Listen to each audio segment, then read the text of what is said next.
Temple of Crotone, southern Italy, year unknown. A stone corridor, a circular room with no windows, a bronze cord hanging from the ceiling, and beneath it, a notebook without a signature, date, or owner. Only one phrase burned into the first page. He who resonates in his note does not fall ill, he simply forgets. No one knows who left it there. No one had touched it. For those who tried to open it without silence heard nothing but internal static. The story goes that Pythagoras did not die. He simply stopped emitting sound. But before vanishing, he sealed his final thought in a notebook that can only be read by those who have stopped searching for answers and have begun to feel questions. When the soul and body no longer resonate at the same frequency, illness begins. That's what he wrote in the margins of his room days before falling silent forever.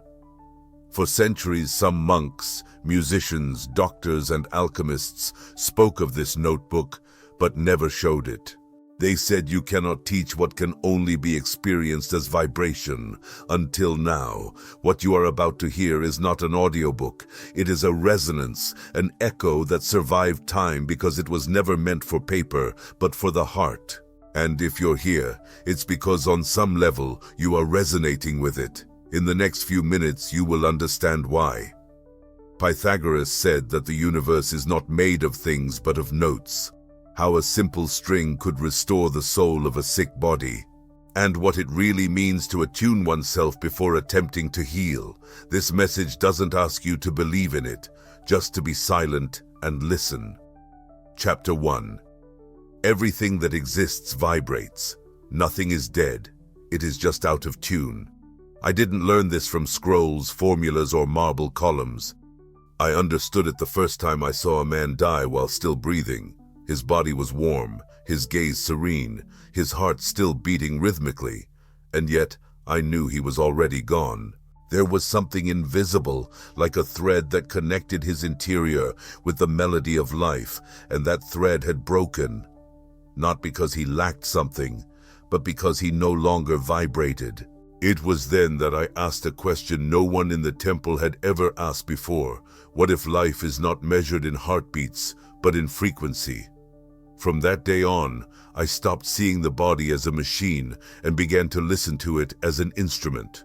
It didn't matter how old she was, nor her bones, nor her past. What mattered was this: she was vibrating, and in the same tone as the universe itself vibrates. You already know that, but it's not just that it vibrates, it's that it vibrates in relation to you. You are also a frequency, you are also a note, and every thought you hold, every emotion you repeat, every word you speak, shifts your vibration. Have you noticed how certain people make you feel lighter, even if they say nothing? Or how some places make you tremble inside, even when there's no visible danger? That's not perception, it's vibration, it's tuning. It's a language you never learned, but your body has always spoken. I spent years trying to heal from the outside. Herbs, massages, prayers, fasts. Some worked, others didn't, until I understood this. What doesn't vibrate with you doesn't stay. What's not in your note falls away. And what makes you sick is not what hurts you. It's what forces you to vibrate like something you are not. Once I saw a woman heal simply by hearing the right note on a monochord. Just that, a sustained tone, pure, clear. It had no name, but when she heard it, she began to cry, and through her tears told me, I didn't know there was something inside me that remembered this. Then I knew that healing is not knowledge, it's memory. Everything that exists vibrates, and everything that vibrates can return to its original state if it's reminded how, not with words or techniques, but with a presence that doesn't judge, doesn't push, it simply resonates. Illnesses are not punishments or tests. They are vibrational messages, cries from the body saying, I'm out of tune, help me return. If this resonates with you, it's because something inside you is already starting to tune itself. And don't be mistaken, you don't need to be a musician or a mystic. You only need to listen with your skin, with your chest, with the silent vibration that lives in your soul. Chapter 2. The body is an out-of-tune liar. It wasn't in a book where I understood this. It was by watching an old man walking out of rhythm, as if each step was a note separate from the rest. His back stooped, his arms still, his gaze in another melody. He had no wounds, no fever, but he was sick because his body no longer sang, not as a whole, but as parts that no longer knew how to listen to each other. I saw it clearly that afternoon. The body doesn't get sick by accident. It falls ill when it forgets itself like a sacred lyre, that when neglected starts to sound out of tune, unnoticed at first. Every part of the body has its own tone. The heart beats in rhythm, the lungs breathe in intervals, and the liver vibrates in sync. You don't need to measure it, you can feel it. Have you ever felt an emotion and suddenly noticed your stomach tightening, or felt anxious and without realizing it, your neck stiffened? That's not a coincidence. It's internal vibration, throwing a perfect instrument off key. Medicine calls it a symptom. I call it dissonance, because when a single string loses its pitch, the whole instrument stops sounding as it should. And the worst part isn't that it sounds bad. The worst part is that it begins to forget its original song. For years, I thought I needed to fix the body like a blacksmith, pressing here, forcing there, moving, correcting, imposing, until I saw the obvious. The body doesn't need to be forced. It needs to be tuned. And tuning something doesn't mean breaking it. It means listening to it first. Once a disciple came to the temple with insomnia. No herb calmed her, no technique helped. I asked her to lie on the stone and place the monochord on her chest, just a sustained note, nothing more. After a few minutes, she began to cry, but not out of sadness. She wept as if her body had remembered a lost song. She slept right there, and when she woke up, she said to me, "I don't know what you did, but I finally listened to myself." It wasn't me. It was her body that found the exact tone her soul had forgotten to hold. The body is not an obstacle to healing. It is the instrument. The problem is that we treat it like a prison, when in reality it is a cathedral of vibration. Every organ is an altar, and every cell a note. And if you learn to listen to what sounds out of place, you can return it to its tone without pushing, without fear, just by tuning. Harmony isn't imposed. It reveals itself when you stop interfering with the sound that's already within you. If you feel pain somewhere, ask yourself, is that part of me screaming, or is it simply trying to sing its original note without being heard? The illness is not the problem. It is the body's signal asking you to tune it again. And if you listen with your heart, you'll know which string is calling you. Chapter 3. The human voice is sacred medicine. Every word carries a frequency, and each frequency is a command to the body. I didn't discover this in a temple or through an experiment. It was while listening to a mother sing. She didn't have a beautiful voice or perfect pitch, but as she gently stroked her sick child's forehead, her voice resonated with truth. And that was enough. The child fell asleep, and when he woke up, the fever's fire had disappeared, not because of the music itself, but because of the intention behind the sound. That's when I understood something I had felt many times before, but had never been able to express. The voice isn't for informing, it's for transforming. Modern medicine measures organs, yet it forgets that the voice is our first connection with the soul. When you speak, you don't just produce sounds, you program, activate, create. The body listens, even when you think you're just expressing yourself. Every word carries weight, and even more so, a frequency. Words spoken in anger resonate differently than those spoken with love. And the body knows, feels, and holds onto this. I have seen people become ill by repeating the same story of pain over and over, and others heal by finally voicing a truth they had kept buried in their hearts. The voice doesn't need volume to heal. It needs presence. Once, a man came to the temple with chest pains. He'd been told it was stress. He'd been given tonics. Nothing worked. I asked him to say out loud a single sentence he had never dared to say. At first he stammered. His throat trembled, but in the end, he spoke it, and his chest relaxed like a string finally coming undone. It wasn't the words themselves, it was the emotional release that came with them. So since then, I have told my students, don't use your voice to explain, use it to align. Speak only when your words can bring harmony to what was out of tune, and remain silent if your silence resonates more than your ego. Empty words make us sick. Living words heal. Your vocal cords aren't just for communication. They resonate with what your soul needs to release. If you learn to voice what your body has kept silent, you'll see how your organs stop fighting you, because they don't need medication. They need you to return to your true frequency. You sing without knowing what to say. You shout after holding back for years. Whisper if you're learning to feel, but do it from the soul, not out of habit. The voice is not just yours, it belongs to the energy within you.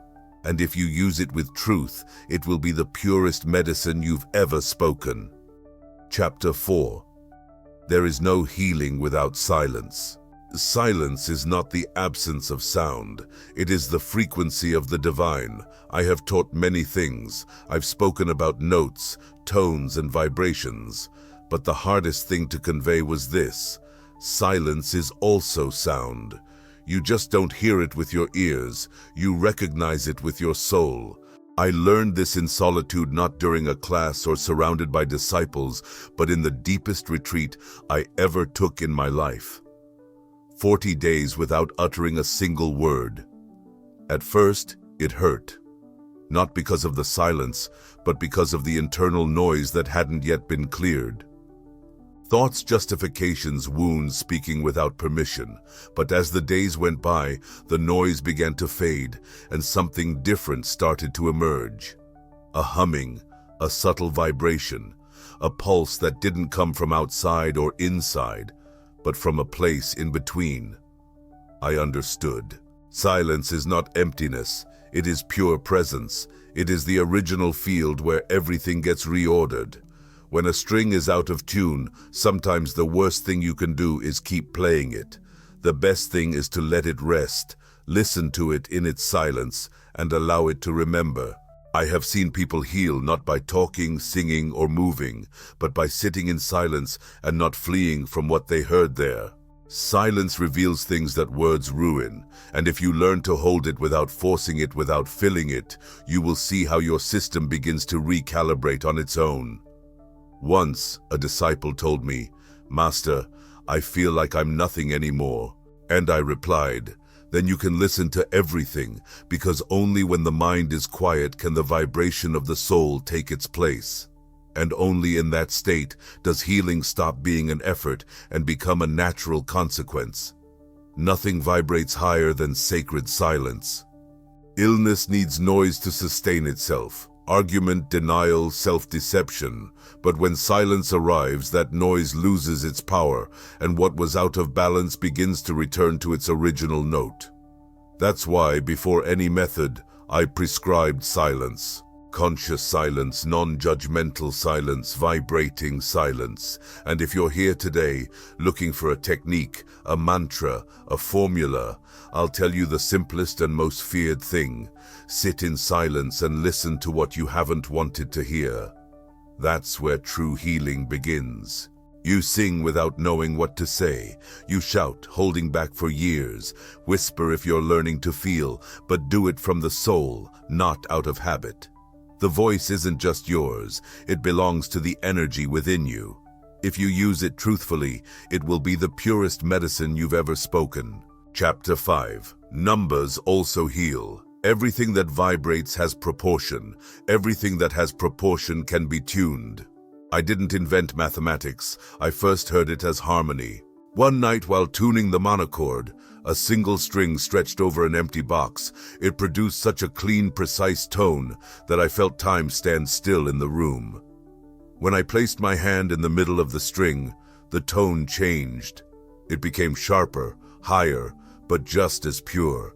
I repeated it in other proportions, 1, 2, 3, and each time the music organized itself. Then I saw it. Vibration is governed by proportions, and so is the body. The geometry isn't an invention. It's the imprint of an intelligence that was already organizing the universe before you even had words to name it. Your heart doesn't beat randomly. Your lungs don't breathe out of sync. Your steps, your voice, your thoughts, everything has rhythm. And when that rhythm breaks, chaos begins. That's why when asked, "What technique do you use to heal?" I didn't answer with remedies. I said rhythm proportion, interval, living mathematics. Some called me crazy, others a shaman. But those who stayed in the temple, those who learned to listen with their hearts, saw how the music, the numbers, and the silence began to reorganize their organs, their thoughts, and their emotions. You've felt it before. That moment when you hear a melody, and without knowing why, something inside you aligns. It's not the lyrics, it's not the emotion, it's the sacred proportion hidden behind the sound. The number isn't an idea. It's ordered vibration. When the body is ill, it isn't broken, it's out of proportion. And if you can return it to its original mathematics, even with a tone, a rhythmic breath, or a conscious walk, something inside begins to remember.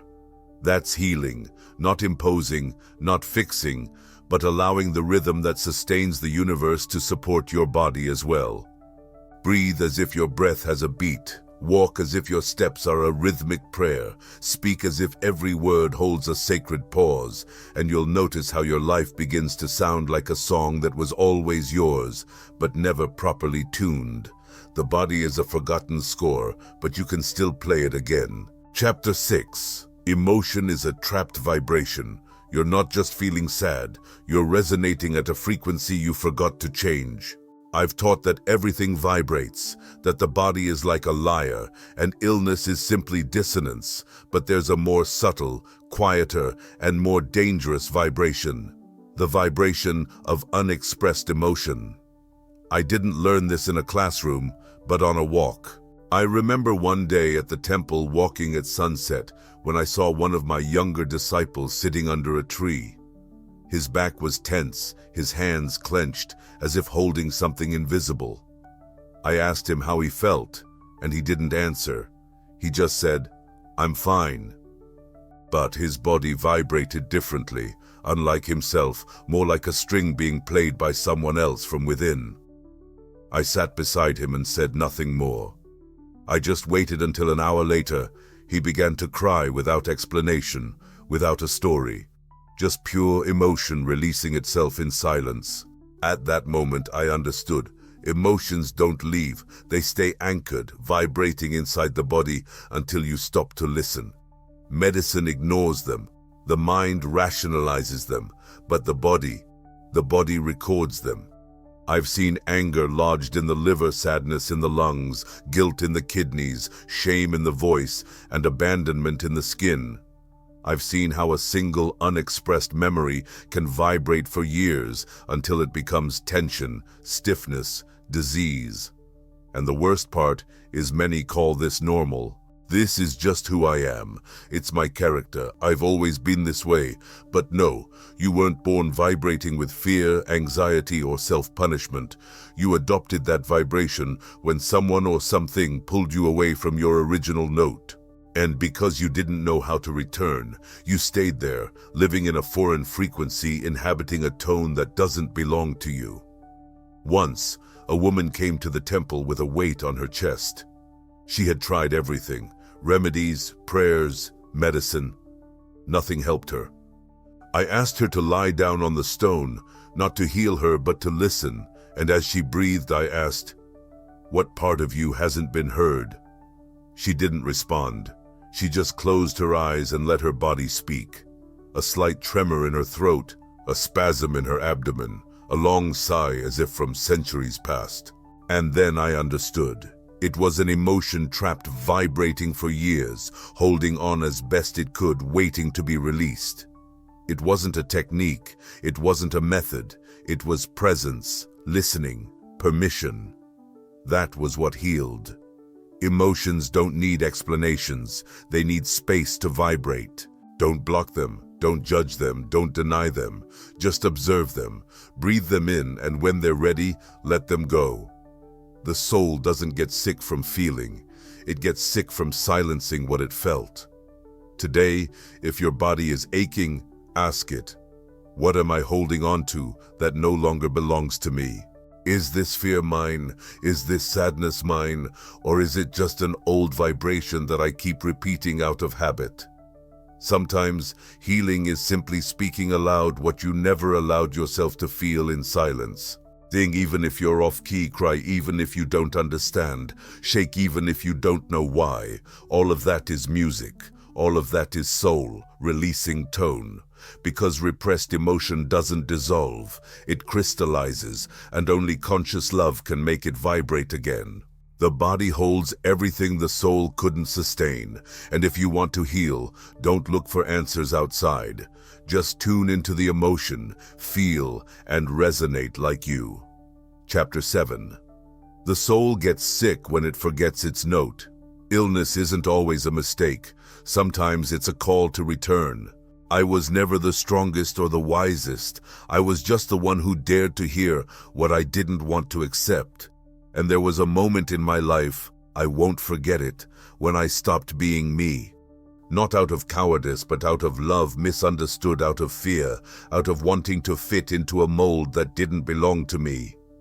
And for months, even though I kept teaching, even though my voice still sounded strong, I knew my soul no longer vibrated with its note.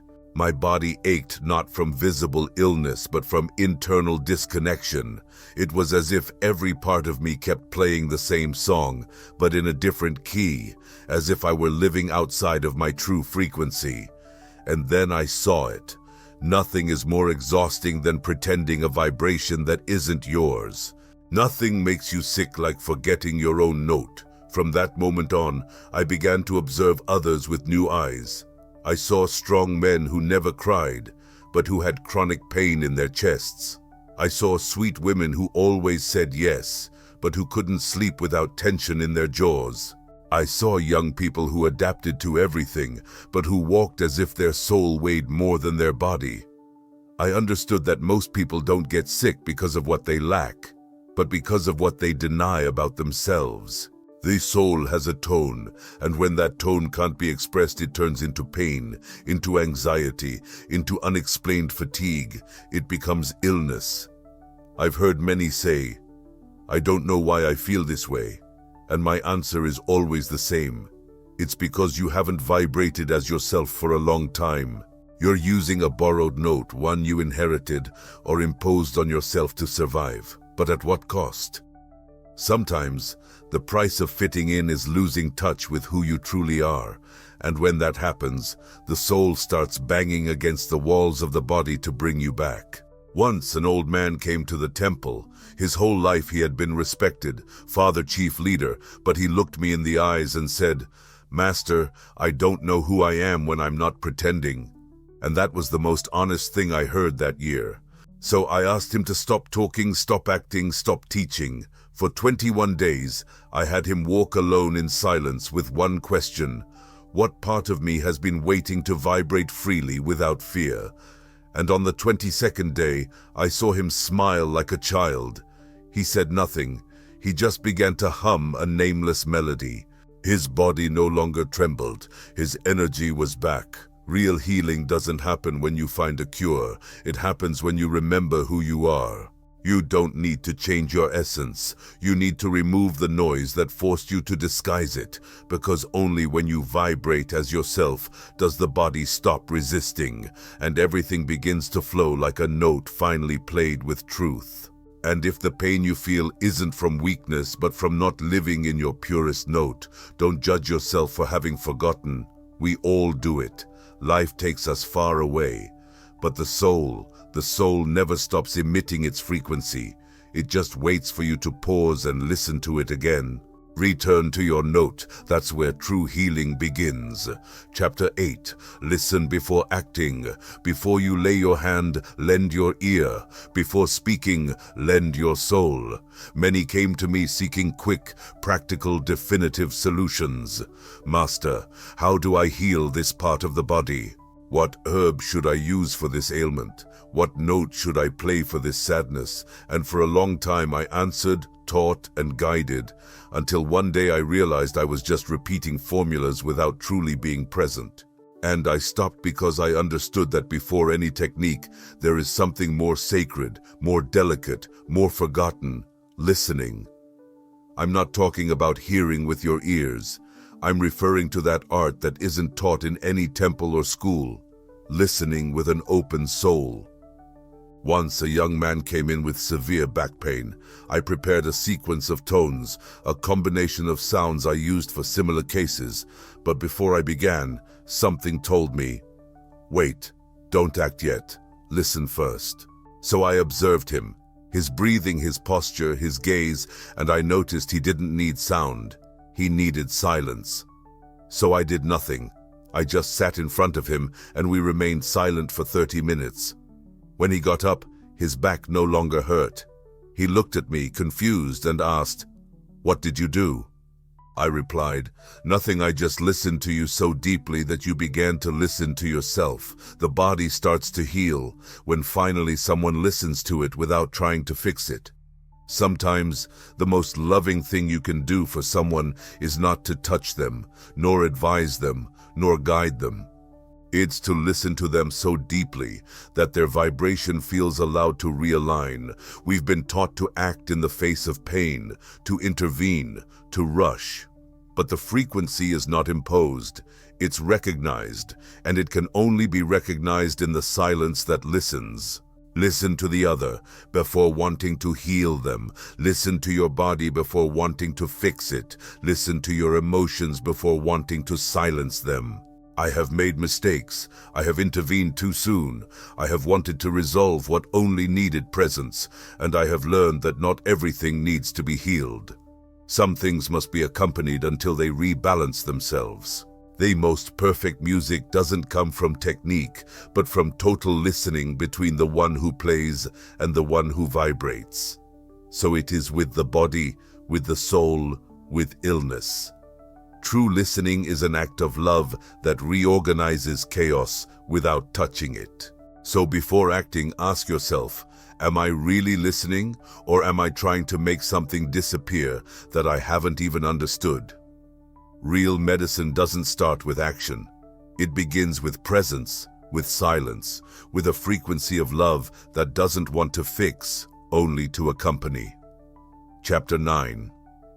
Harmony heals what logic cannot. Logic can explain the body, but only harmony can sustain the soul. When I was young, I searched for reasons for everything. Why did this person get sick? Why wasn't that child growing? Why couldn't that elderly person find rest? And the more I searched for answers in logic, the further I moved away from the invisible truth. One day, I walked into a room where music was played in pure tones.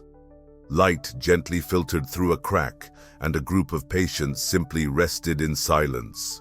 There were no treatments or techniques, just harmony. I saw some begin to breathe more easily, others fall asleep for the first time in weeks, and one began to cry softly. That's when I understood. Harmony heals without needing explanations, because harmony is memory. It is the original order. It is the language the soul recognizes, even when the mind doesn't comprehend it. Logic builds hospitals, but harmony builds healing. I've seen people heal simply by entering a sacred space, with no one touching them. I've seen eyes fill with light while gazing at a perfect flower. I've seen the soul return to the body just by listening to a melody that held its forgotten frequency. That can't be explained by medicine, but the soul doesn't need explanations. It just needs resonance. Sometimes illness doesn't respond because you're searching for solutions with the mind, when what your body needs is beauty, order, silence, symmetry, and vibration. Beauty isn't there just to decorate, it's there to heal. The sacred geometry we study isn't just philosophy, it's energy medicine.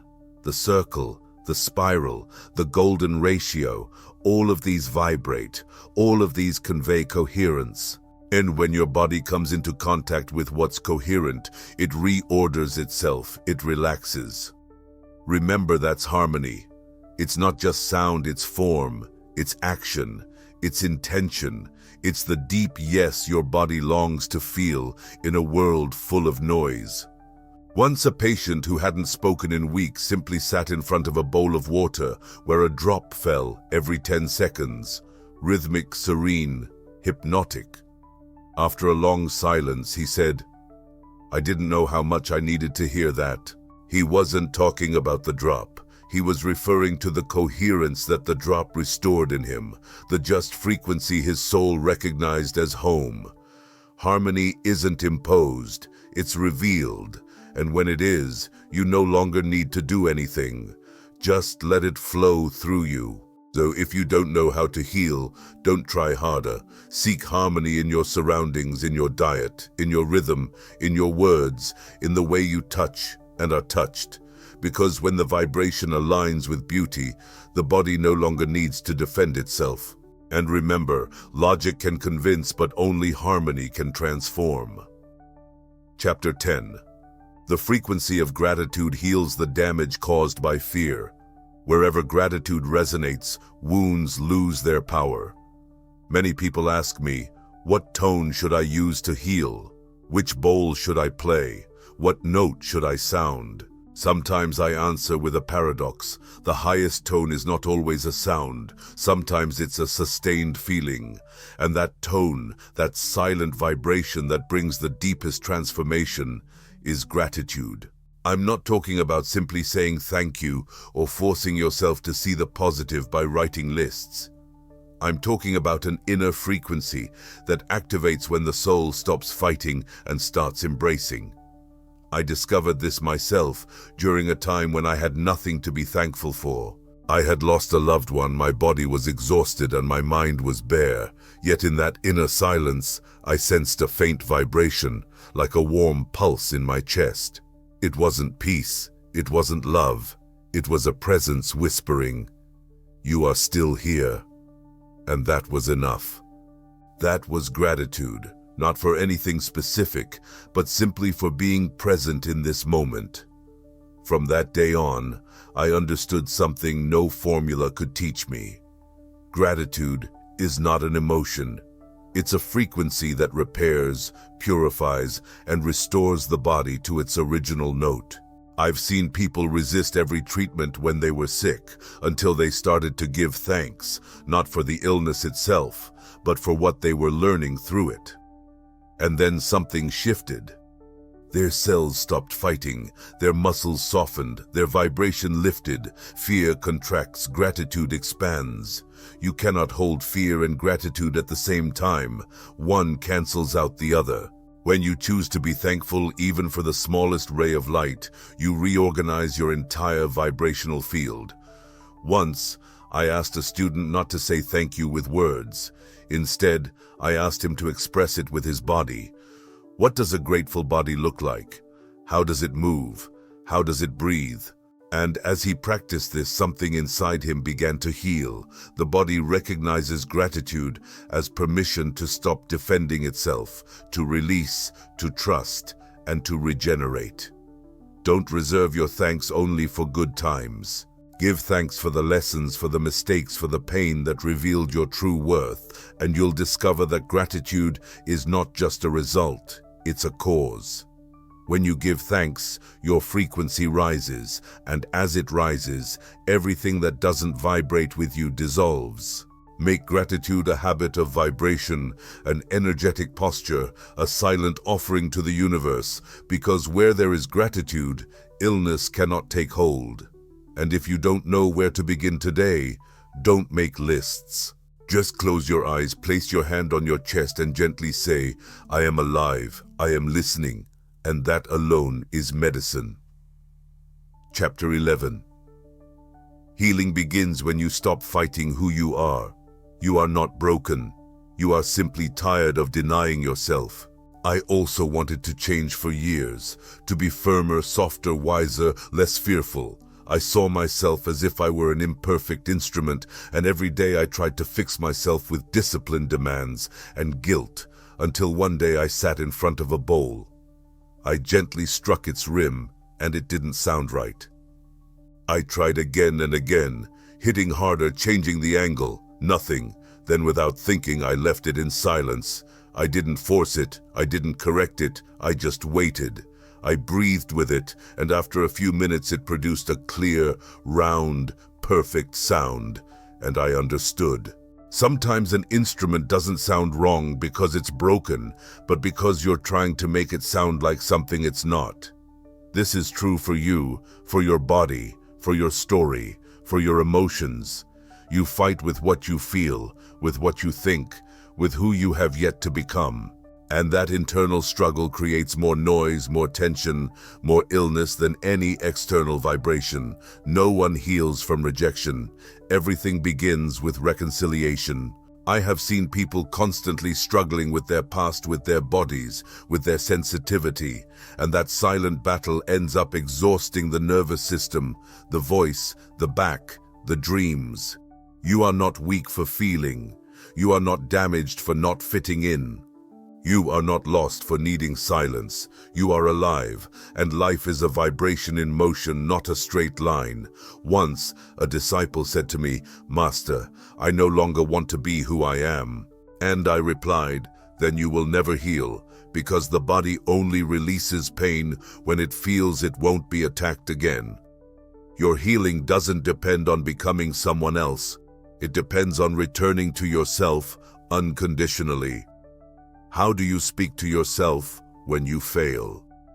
How do you breathe when you look in the mirror? How do you sound when you are alone? That too vibrates. That too creates an energetic field. And if that field is filled with judgment, everything inside tightens.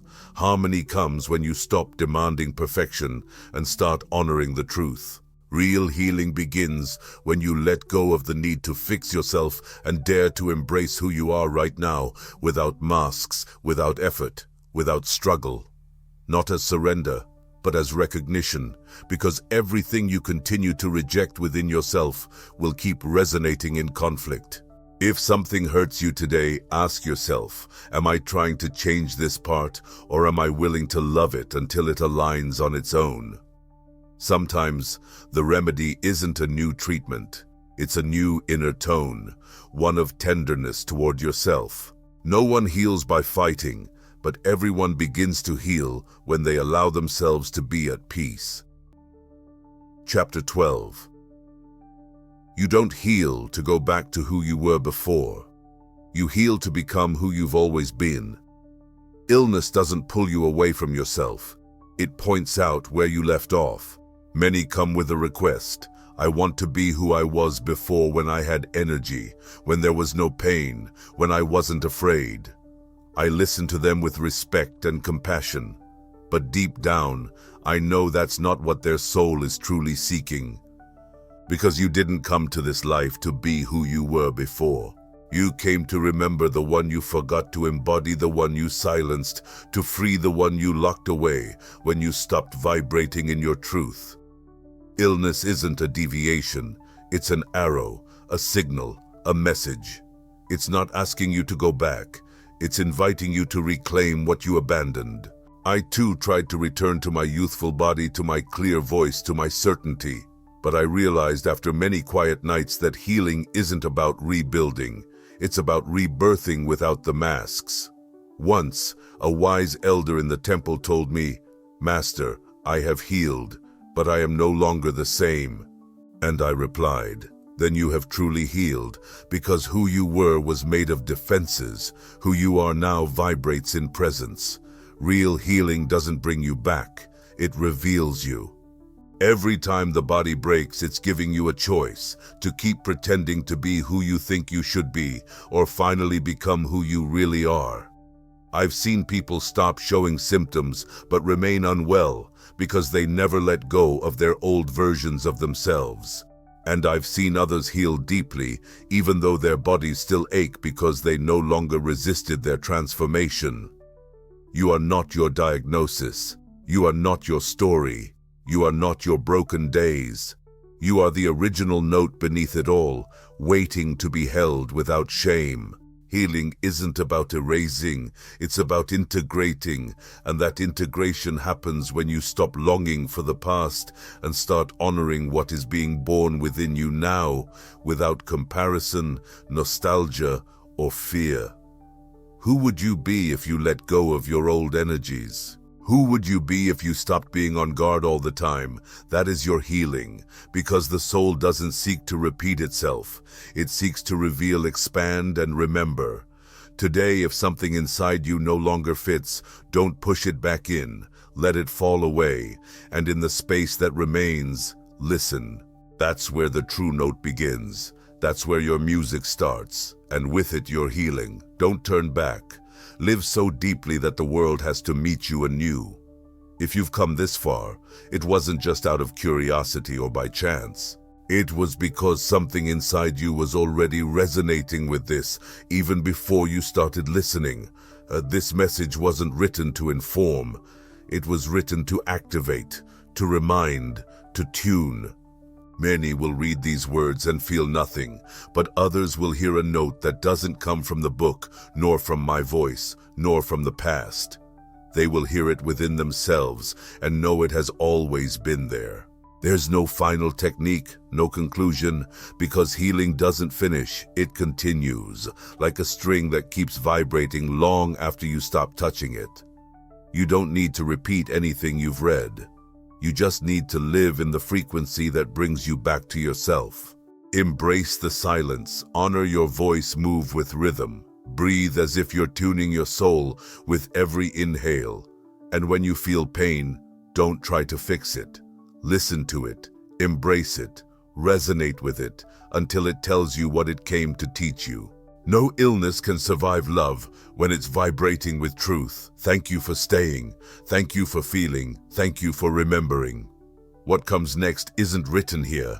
It's written within you.